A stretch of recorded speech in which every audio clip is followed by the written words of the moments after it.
Sultan of Sokoto and the rest of them, Gumi, have finally replied to Donald Trump that Sharia law is not the problem of Nigeria.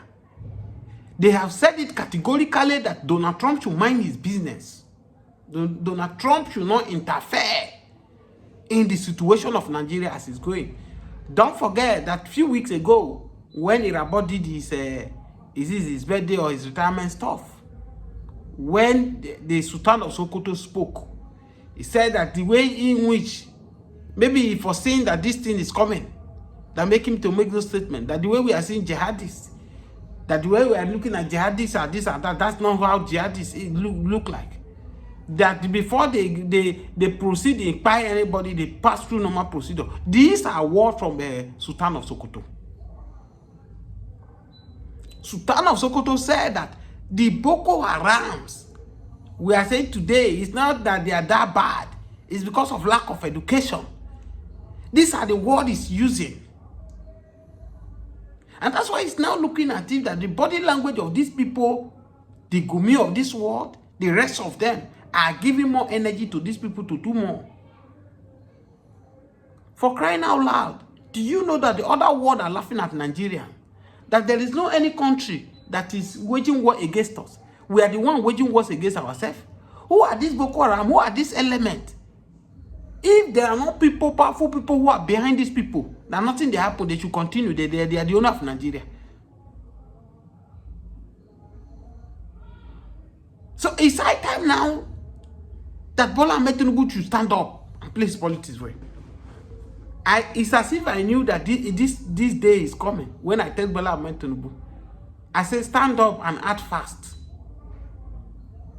Because the thing you are even afraid of now cannot make you to win. It's not what is going to make you to win the 2027 election. If the way this is going now, if Bola Ahmed Tinubu did not stand up and play his political politics very well now, they can use this Donald Trump now to knock him out before 2027 election. He should play smart. As what they did to Jonathan is what they are going to do to the North, to Bola Ahmed Tinubu. As it is now, even many Northerners now, they are even happy with the route in which Donald Trump is taking now, as he hitting Bola Ahmed Tinubu. Because it looks as if many ways that the Northerners have taken to make sure they wicked Tinubu is more ahead of them. Now, the only way now they are seeing now is this Donald Trump now. And that's why you can see many of them now have not really come out to speak. They are still watching whether the politics of this Donald Trump is going to favor them. Remember that Obama policy favored the North. They are also weighing it now. That could it be this is a way of God want to favor them? That Bola Ahmed Tinubu might likely be hit by Donald Trump policy. So my advice to Bola Ahmed Tinubu now should sit down. Don't follow your people like Onanuga, the rest of them. People like Oreno Mokri, Stomach Infrastructure, what is his name? Nobody is backrolling me. They are altering word that it's not flying. You cannot afford to wrestle with Donald Trump, Bola Ahmed Tinubu. This is my advice. Diplomatically, follow this issue.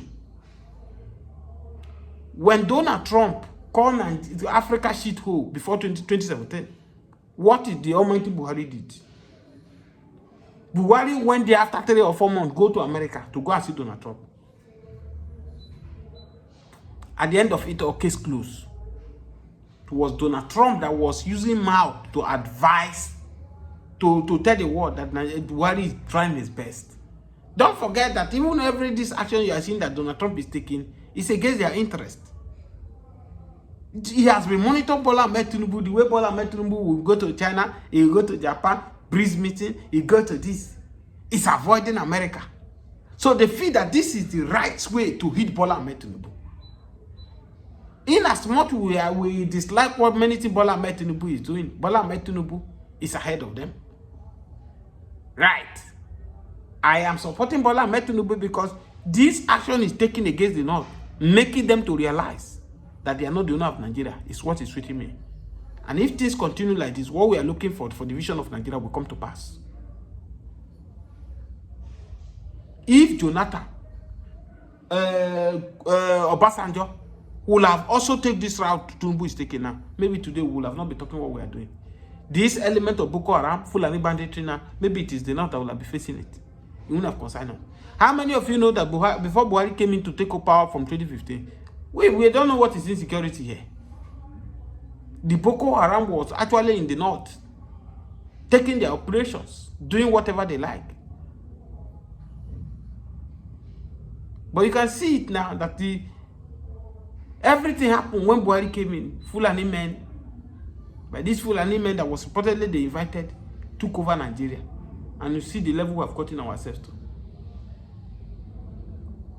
So I believe that Bola Ahmed Tinubu will sit down and reason and how to strategize, not to raise shoulder to shoulder with Donald Trump. He cannot. We cannot afford to raise shoulder with America. We never reach that level. So anybody who is advising him, Bola Ahmed Tinubu, snub them and do the needful. I've said it time without number. The only solution to Nigeria problem, divide this country, let everybody go. Please continue watching this video. Subscribe to this channel on your notification. The Northerners are coming gradually to hit on Bola Ahmed Tinubu. I want you people to watch this video of Sanusi. How he has blasted Bola Ahmed Tinubu government, Akpabio, and the rest of them who have turned themselves to praise singer to Bola Ahmed Tinubu. Even according to him, as Nigeria is suffering and smiling in this government. For me, Sanusi, he did a lot of havoc to what we are in this country. His intelligence. I love his boldness. I love his charisma. But a time came when he allowed himself to be used, maybe probably because of the pressure being mounted on him by his people to make sure to bring down the government of Jonathan down in order for Buhari to take over. I wouldn't know to a large extent. But I feel that a man who is a central bank who knew what is going on then, he would have not taken the step he took, no matter how the pressure these people mounted at him. To a large extent, he's a man I love listening to because sometimes he's one of the prominent person in the north that regardless of the condition, he will come out to speak the truth. He is a man that have once said that marrying different wives has causing setback to the people in the north. The north has held power for a long period of time, but poverty is reciting at the north. He has talked so many things that is the problem of the north. But the only problem I have with Sanusi was just that mistake he allowed his people to push him to take Jonathan government down, even at his level what he was occupying then as a CBN now. But I want people to watch this video because he's trying to correct the damage he has done then. But it's too late because the same man who was up to, oh, Jonathan do this, Jonathan do that now. You need to watch what he was vomiting in this video. You need to watch it. Watch it, and you cannot watch this video without sharing this video. I've said the time without number that the truth of the matter is that those who did all the available means to bring Goodluck Ebele Jonathan government down, if they should summon courage or if they want their children not to remember them that this is what they did, they should be able to see some more courage and beg Jonathan for forgiveness. Because Jonathan government is heaven compared to what we are seeing on this Bola Ahmed, right from Buhari government to this Bola Ahmed Tinubu, who they claim they are angel. Remember that they told Nigerians that the Jonathan government was a devil. Then that we should embrace them, that they are angels that have come to save Nigeria. But now, even the blind can see, can witness, can testify to it, the difference between Jonathan PDP government and these people government. Even the people who are eating from their government now, they know that it's not, they are not getting it right. But what can they say? This is what they are eating. They cannot criticize it. I would like people to listen to Sanusi, even as I will come back to analyze more. Nigeria is a classless society. If you take the people you call leaders, go to the Senate, go to the House of Reps, you can go and pick 109 Nigerians at random without election. Put them in the Senate chambers, and the results may not be different from what you're getting now. Okay? Because the truth is, you have highly educated people in government, but they behave like illiterates. They forget their education behind. When you talk about praise singing, why would a man who is an educated man, an accomplished man, why would he be a praise singer to anyone? Why would he not be able to face his boss and say, Oga, we're not doing that, this is the truth? And why would a person in authority not have the confidence to listen to those around him and take criticism? Okay. So you've got people who are supposed to be the representatives of the values of society. By the time you become a governor, honestly, you should be beyond looking for money. You have been given an opportunity to take care of the lives of millions of people, to educate children, to save lives, to provide health care, to build infrastructure. All you are thinking of is a car, a house. I mean, are you that cheap?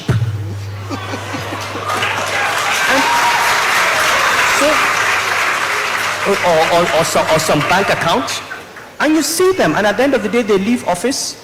After a few years they die, and the children are fighting over the money. Then they get the money, and then they go on drugs, and everything is wasted.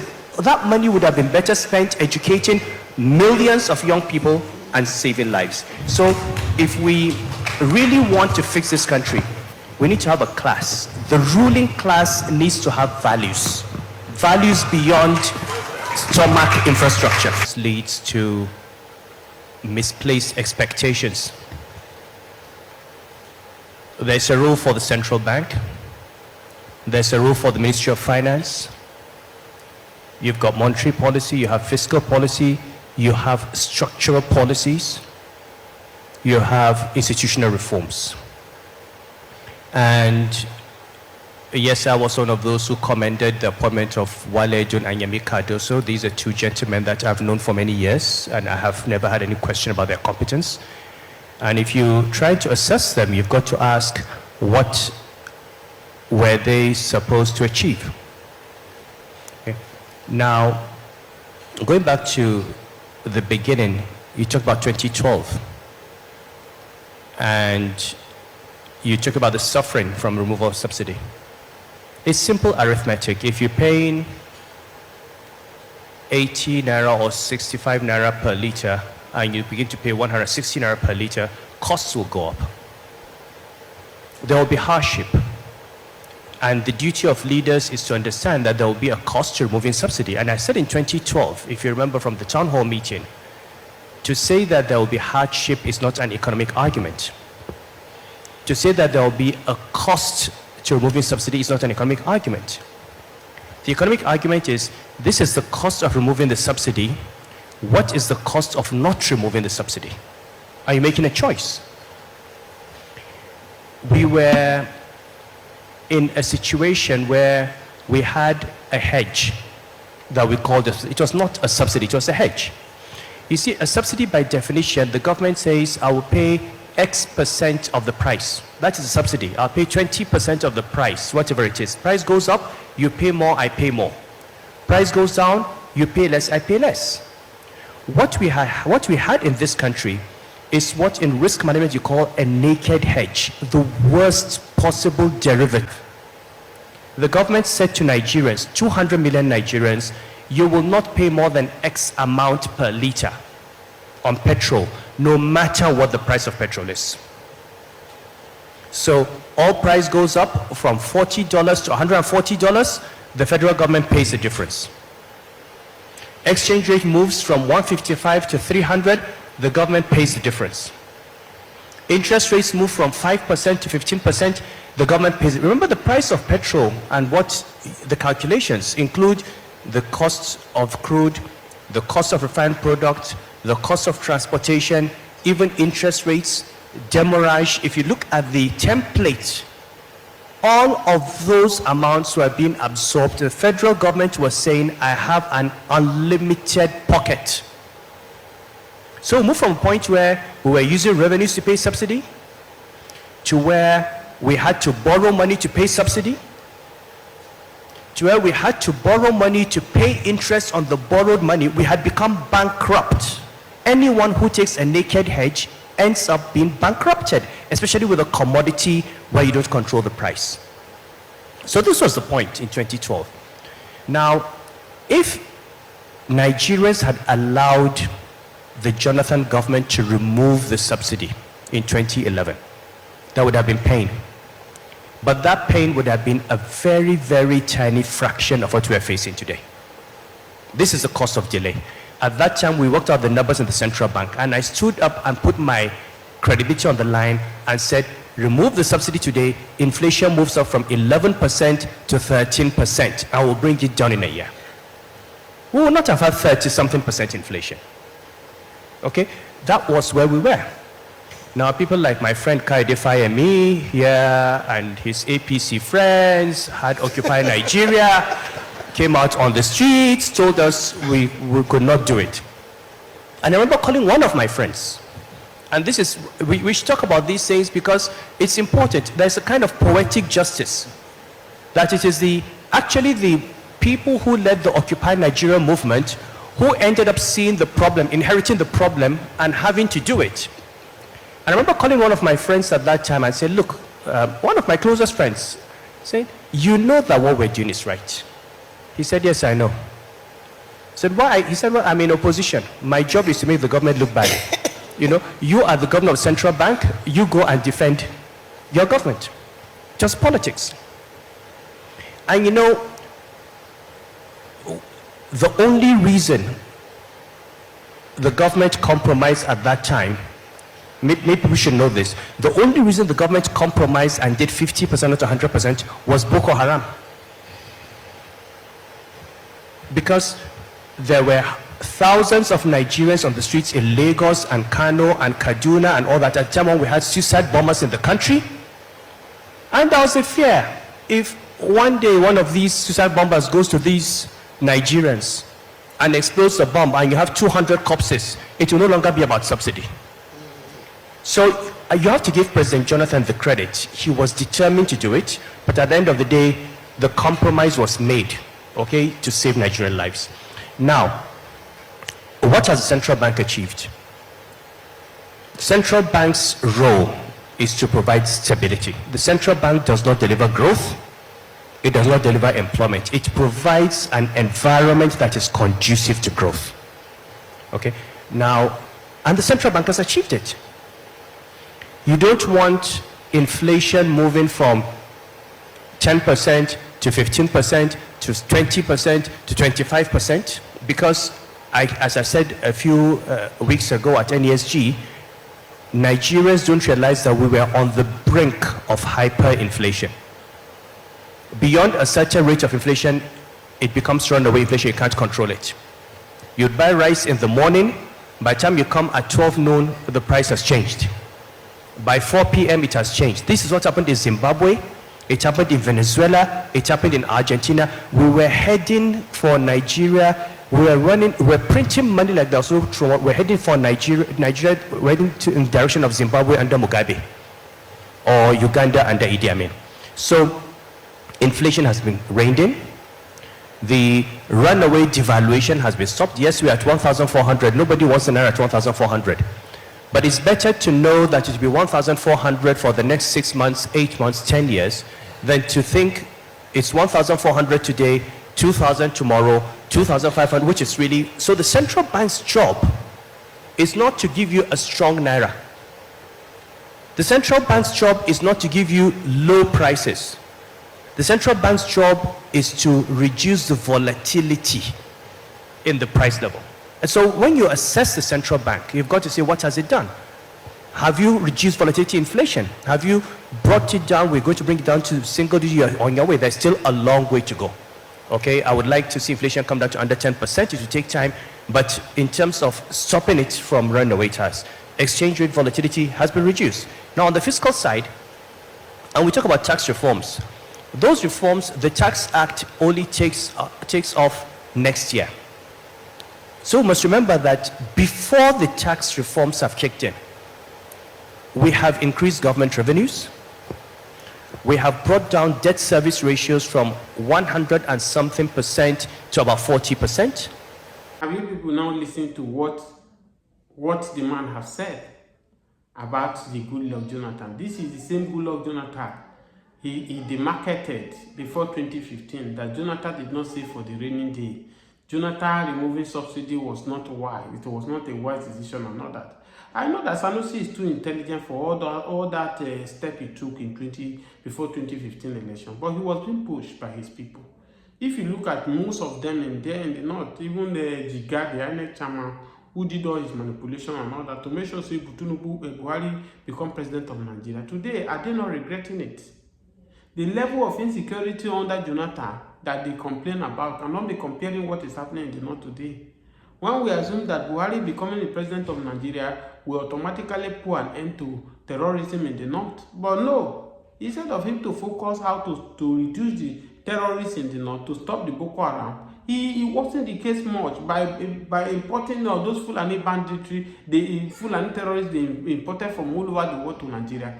To come and take over Nigeria. They wasn't the security of Nigeria for not even only the north, to the south.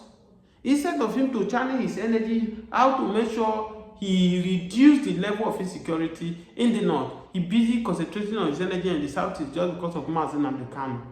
Or probably maybe the hatred they have against the Igbos by proscribing IPOP as a terrorist organization. He fought everything by all means, and today look at where he left the north. This is not the north Buhari meant. If you interview most of the north now, they will tell you that Buhari orchestrated most of the insecurity in the north right now. Because the moment he made that statement that if he did not win the election, if Jonathan did this blood will flow, bamboo will do the other things, his followers use that avenue to cause mayhem in the north, which the vice presidential candidate to Peter Obi, Labour Party, Babadati, have said it. That from then he pulled out to follow Buhari. That statement alone. That statement alone caused a lot of problem in the north, and that's why you are seeing the level of insecurity in the north today. But guess what? Those people who did all manner of these things, who work against Jonathan government, then Jonathan want to finish the north, are they alive today?